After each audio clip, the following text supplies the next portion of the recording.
వినండి వినండి చెప్పండి. మీరు వినాలి ఓపుకుతో చెప్పండి. చెప్పండి. ఇక్కడ ఆయన కూడా ఏమన్నాడు, ఆయన అనలేదు కదా సోషల్ మీడియాలో బయట ప్రజలుగానే అందరూ కూడా అలాగ అనుకుంటున్నారు, తనకి ఏం సమాధానం చెప్తాం పవన్ కళ్యాణ్ అయితే ఆయన భాషలో ఆయన మాట్లాడు. ఇక్కడ వినండి, మీరు మీకు అనుకూలంగా కొనుక్కున్న క్లిప్పింగ్ మీడియాలకైతే కట్ చేసుకుని పెట్టారు, ఆ పూర్తిగా వీడియో చూస్తే ఆ వీడియోలో ఏముందన్నది రంగనాయకమ్మ గారు రామాయణం గురించి ఒక ఆవిడ కూడా ఒక రామాయణం రాశారు. ఆ రామాయణం క్లోజ్ చేయించచ్చు కదా మీరు, మీ పెద్దలందరూ కూడా ఆ రామాయణం అసలు ఉండకూడదు కాల్ చేయండి అని చెప్పి ఆర్డర్ ఇవ్వచ్చు కదా మీరు. రంగనాయకమ్మ గారు రాసిన రామాయణం ఎందుకు ప్రచురణ అవుతుంది ఈ రోజుల్లో? ఏం మాట్లాడతాం సార్ మనం? సార్ ఒకటి సార్ మనోభావాల్ని దెబ్బతీసే అవకాశం ఎవడున్నా తప్పారండి. ఎవడు చేయాలి అన్ని? వీళ్ళకి ఏంటి సార్ ఆ పని? వినండి సార్,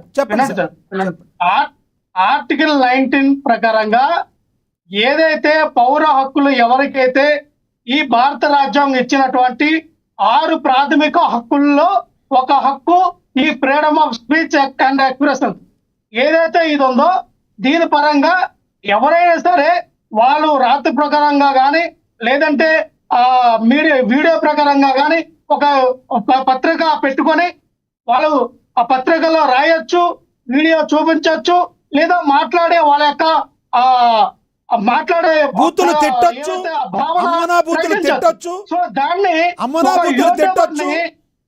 తిట్టొచ్చా? బూతులు కన్నా తప్పే, పవన్ కళ్యాణ్ కన్నా తక్కువే. పవన్ కళ్యాణ్ మాట్లాడితే మీరు ఎందుకు అరెస్ట్ చేయలేదు? పవన్ కళ్యాణ్ మాట్లాడినప్పుడు మీ ప్రభుత్వం అధికారంలో ఉంది, ఎందుకు అరెస్ట్ చేయలేదు పవన్ కళ్యాణ్? మీరు భయపడ్డారా? మీరు 2029లో మీరు చెప్పే పవన్ కళ్యాణ్ మీ ప్రభుత్వం అనగానే మాట్లాడాడు, మీరు ఎందుకు అరెస్ట్ చేయలేదు పవన్ కళ్యాణ్? ఎందుకు కేసులు పెట్టలేదు? మీరు మొక్కలు ఎరగొట్టి జైలు ఎట్టడం ఖాయం పవన్ కళ్యాణ్ అన్న వాడికి ఖచ్చితంగా అలాగే జరుగుతుంది. మీరు పవన్ కళ్యాణ్ తిట్టడానికే డిబేట్ లో మీరు మాట్లాడతారంటే ఆ మాటలు అవసరం.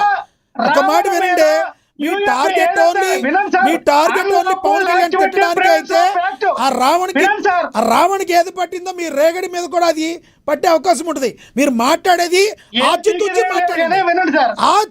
మాట్లాడండి. రేగడి లక్ష్మణరావు గారికి ఎవరు వినం. ఇప్పుడు మీరు అబ్యూజింగ్ వర్డ్స్ మాట్లాడితే వినరు. మీరు తప్పు పీకేదేం లేదు, ఇవన్నీ మాట్లాడుతూ కాదు. ఒక్క మాట రావణ్ అనే వ్యక్తి మాట్లాడింది, మీరు వైసీపీ అధికార ప్రతినిధిగా వచ్చారు, రావణ్ మాట్లాడిన మాటల గురించి మాట్లాడండి. రావణ్ మాట్లాడింది మీ ప్రభుత్వం యాక్సెప్ట్ చేస్తుందా లేదా? రావణ్కి మీ ప్రభుత్వం సపోర్ట్ చేస్తుందా అది చెప్పండి. మీ రావణ్కి మీ పార్టీ సపోర్ట్ చేస్తుందా? మీరు లాగొద్దు, మీరు వినండి, లాగడం మాట్లాడాలి కదా. ఇదే జడ శ్రావణ్ కుమార్ గారు ప్రెస్ మీట్ పెట్టి ఏం మాట్లాడారు? వైఎస్ఆర్ కాంగ్రెస్ పార్టీ నాయకులు కానీ అధ్యక్షులు ఎవరు కానీ మాకు రావణ్కి సపోర్ట్ చేయట్లేదు అని ఆయన మాట్లాడారు. మేము సపోర్ట్ చేస్తున్నాం, రావణ్ మాకు అనుకూలంగా మాట్లాడారు. రావణ్ వైఎస్ఆర్ పార్టీ ఎందుకు అంత ప్రేమ చూపిస్తున్నారు? పేరు నాని గారి బయట కూడా పే చేయండి, ఆయనకి అది కూడా చూస్తారు. పేరు నాని గారి బయట పే చేయండి, ఒక్క నిమిషం సార్, ఆ పేరు నాని గారి బయట ప్లే చేయండి. రావణ్ గారు అంట ఎంత బాగా సంబోధిస్తున్నారో ఆ పేరు నాని గారు. సార్ ఇప్పుడు ఎప్పుడైనా కూడా గౌరవం ఇచ్చిపుచ్చుకోవాలి. ఎవరైనా రావణ్ అనే వ్యక్తి గౌరవాన్ని కోల్పోయాడని బయట ప్రజలు టాక్. రైట్, ఒకసారి బయట ప్లే చేయండి పేరు నాని గారు. ఇవాళ ప్రశ్న అనేటువంటి ఒక యూట్యూబర్ రావణ్ గారిని తీసుకుందాం, సంఘటన తీసుకుందాం. ఏంటి మీరు చేస్తున్నది? మళ్ళీ వైఎస్ఆర్ కాంగ్రెస్ పార్టీకి జనసేనకి తగు పెట్టుకుంటాకి ఆ రావణ్ అనేటువంటి యూట్యూబర్ ని ఎంచుకున్నారు. మీరు పావు కింద ఏం చేస్తున్నారు ఎంచుకుని? నాకు కనపడేదైతే కాపులు జనసామర్థ్యం ఎక్కడ ఎక్కువ ఉంటే అక్కడ మాత్రమే మీరు పోలీస్ స్టేషన్లో కేసు పెట్టిస్తున్నారు. అదే కనపడుతుంది కదా. ఫస్ట్ కేసు ఎక్కడ పెట్టారు? పిఠాపురంలో పెట్టారు. స్టేషన్ మీదకి దొమ్మికి వెళ్ళారు, దొమ్మికి పంపించారు. నెక్స్ట్ కేసు బెయిల్ రాగానే జడ్జి గారు తిడుతున్నారు, సిగ్గులేదరా బాబు మీకు? ఏం చేస్తాం సార్, చంద్రబాబు గారు వెళ్ళమన్నారు సార్, డీజీపీ గారు వెళ్ళమన్నారు సార్ అని వాళ్ళు ఎడుతున్నారు పోలీసులు. అక్కడి నుంచి కాకినాడ రూరల్. కాకినాడ రూరల్లో మూరమీటర్ మాకు తేటం ఏంటి అని జడ్జి గారు తిడతాడు. వెంటనే బయట అరెస్ట్. బందరు ఎనుగుదురు పోలీసులండి. అక్కడి నుంచి ఎనుగుదురు తీసుకొస్తారు. ఎనుగుదురులో స్టేషన్ మీద దొమ్మి, స్టేషన్లో గోడ దూకెళ్తారు రౌడీ షీటర్లు. కొట్టాల్సింది కదా, ప్రశ్న రావణ్ణి కొట్టాల్సింది కదా, ఎందుకు కొట్టలేదు అని అడుగుతున్నాను. బయట అరుగు మీద కూర్చున్నాడుగా, చెక్కబల్ల మీద రావణం. చిద్విలాసంగా నవ్వుతో కూర్చున్నాడు కదా. మరి అంత పోటుగాళ్ళు గోడ దూకెళ్ళిన రౌడీలు రావణ్ణి ఎందుకు కొట్టలేదు అంటున్నాను. అంటే మీ డ్రామా అక్కడి వరకే.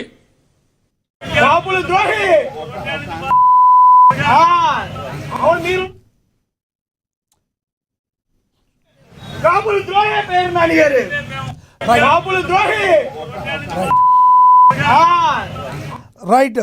ఇప్పుడు రావణ్ణి కొట్టాలి, ఏదో ఒకటి జరగాలి అనేదే మీ కాన్సెప్టా? పేర్నాని గారు మాజీ మంత్రి ఆ రకంగా మాట్లాడొచ్చా? రెచ్చగొడుతున్నారా?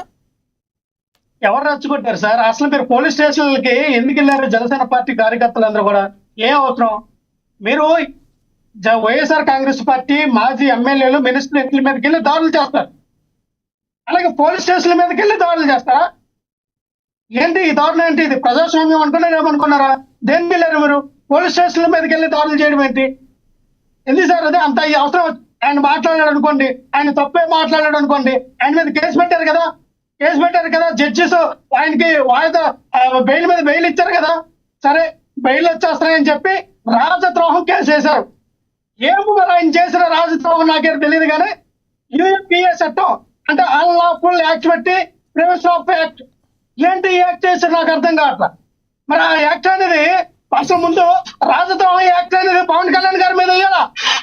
ఆయన కదా అలా తిరుమల లడ్డు విషయంలో తిరుపతి వెళ్ళి బహిరంగ సభ పెట్టి అపాలసిటీ హిందూ అని చెప్పి ముస్లింస్ ని అలాగే క్రిస్టియన్స్ ని కొట్టండి, వెళ్ళండి, మీకు చావలేదా, మీకు దమ్ము లేదా, మీకు ధైర్యం లేదని వాళ్ళని ప్రోత్సహించి మాట్లాడినప్పుడు ఈ రాజద్రోహం కేసు. ఎందుకంటే భారత రాజ్యాంగ బద్దమైనటువంటి పొజిషన్ లో ఒక మంత్రి పదవిలో ఉన్నటువంటి ఒక బాధ్యత గల ఒక మంత్రి ఆ పదవిలో వాడినప్పుడు ఆయన మీద వేయాల రాజ్యద్రోహం కేసు.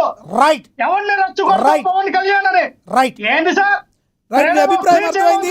దానికి జనసేన అధికార ప్రతినిధి ఎలా రియాక్ట్ అవుతారు? మీరు అడిగిన దానికి సమాధానం ఏం చెప్తారో చూద్దాం. హక్కులకు విలువ లేదు, ఈ రాష్ట్రంలో ప్రాథమిక హక్కులు కాల రాస్తే, రైట్, పౌరుల హక్కులు కాల రాస్తే చూస్తూ ఊరుకోవాలా? రైట్. మీరు ఏదైతే విత్తుతూ ఉన్నారో, అదే రేపు డబుల్ త్రిబుల్ కోస్తారో అవ్వట్లేదు. ఎస్ లక్ష్మణ్ రావు గారు, మీ యొక్క అభిప్రాయం అర్థమైంది. దీనికి జనసేన అధికార ప్రతినిధి సుజాత గారు రియాక్ట్ అవుతారు. సుజాత గారు నమస్తే అండి. నమస్తే అండి లక్ష్మణ్ గారు. ఆయన మాట్లాడినంతసేపు మిగిలిన ప్యానలిస్టులు ముగ్గురు కూడా చాలా సహనంగా మధ్యలో అడ్డుపడకుండా ఆయన అంతా మాట్లాడినిచ్చాం. ఇప్పుడు మేము మాట్లాడుతున్నప్పుడు కూడా ఆయన ఆయనకి ఏమైనా అభ్యంతరాలు ఉంటే రాసుకుని తర్వాత మాట్లాడమని చెప్పండి. ఎందుకంటే డిబేట్ నడుపుదాం. ఎవరు మాట్లాడినా ఎవరు అడ్డుపడొద్దు. అదే మీరు అందరూ చేశారు. చాలా ధన్యవాదాలు మీ అందరికి కూడా. ఆయన కూడా ఏం మాట్లాడరు. రైట్, మాట్లాడండి, మీరు మాట్లాడండి సార్. మన భారతదేశాన్ని శతాబ్దాల పాటు పరిపాలించిన బ్రిటిష్ పరిపాలకులు కానీ, బ్రిటిష్ పందులు ఓకే వాళ్ళు కానీ, ముస్లిం ఇన్వేడర్స్ కానీ మన సనాతన ధర్మాన్ని, మన హిందూ మతాన్ని ఒక ఇంచు కూడా కదిలించలేకపోయారు సార్. ఎవరైతే సనాతన ధర్మాన్ని ఎరాడికేట్ చేయాలనుకుంటున్నారో వాళ్ళే నాశనం అయిపోతారు అన్నది చరిత్ర చెప్పిన సత్యం. అయితే ఇప్పుడు ఈ రావణ్ అనే వ్యక్తి ఒక హిందూ వ్యతిరేకి, దేశద్రోహి. ఎందుకంటే ఈ మాట్లాడుతున్నానంటే మీరు ఇందాక ప్లే చేసిన ఆడియోలో చూసారు కదా, ఏ విధంగా అతను రామాయణ మహాభారతాలను కించపరిచాడో, రాముని కించపరిచాడో, ద్రౌపదిని